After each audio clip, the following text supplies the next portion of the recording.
Right from the start of Rushmore, I still get that jolt that I'm watching something special. It's such an original, efficient, beautiful, sad, and hilarious work. Anderson is completely confident in his ability, not just with his eyes, but with his heart. The movie tells the story of an ambitious, eccentric, insecure 15-year-old Max Fisher, a kid at a prep school who spends way too much time on extracurricular activities and not enough time on his studies, and always just trying to leave his mark on his beloved Rushmore Academy. And on Herman Bloom, a 50 something self made millionaire who shares many of the same qualities as Max. For starters, they're both secretly lonely and inherently immature, so of course they instantly form a friendship. It's only fitting that they both fall for the same woman, Rosemary Cross, a first grade teacher at Rushmore. It's obvious she's too old for Max and too mature for Herman, but the two men fight for her love even if it costs them their newfound friendship. Just going over the bare bones of the film's plot reveals that it's a screwball comedy underlined with sadness. This is perfect for Anderson, who always seems to sneakily go for big laughs. And Murray's brilliant delivery only makes things easier. Like when he stares sadly at his wrestling twin boys and admits, "Never in my wildest dreams did I ever think I'd have sons like these."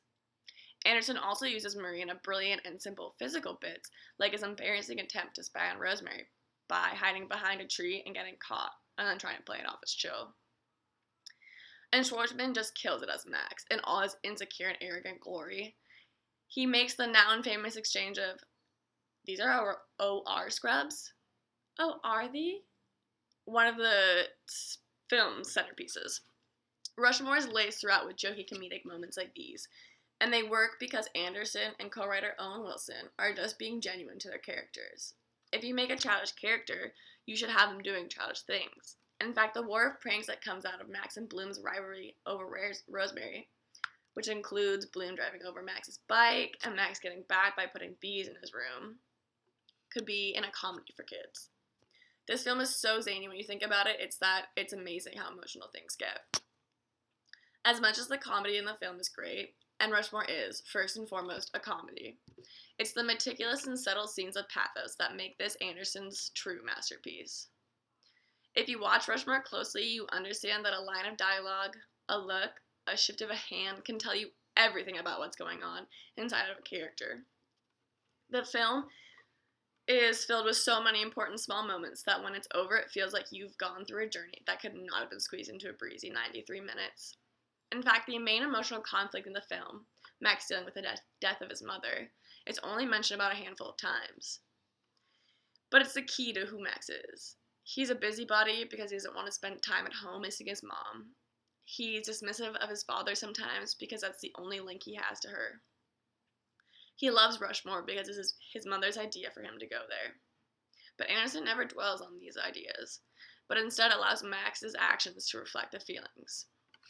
And the visual style of Anderson is apparent throughout, but never feels overdone.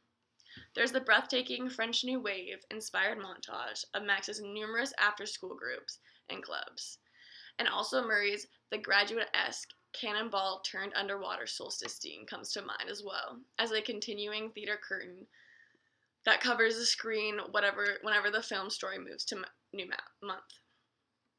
By the end, the world that Anderson creates and the characters that inhabit it come to a massively satisfying conclusion as Max premieres his latest Vietnam set play.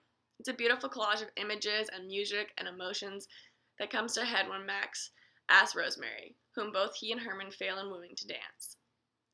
He asks the DJ to play a certain song. We hear the faces, "ooh la la," and are treated to one of Anderson's signature slow motion closing shots that he's used throughout all of his career. In general terms, Rushmore is Anderson's greatest achievement because it's a perfect balance of style and substance. His visual eccentricity doesn't overshadow his characters, and the emotional resonance of the film, in fact, accentuates it beautifully. Thank you.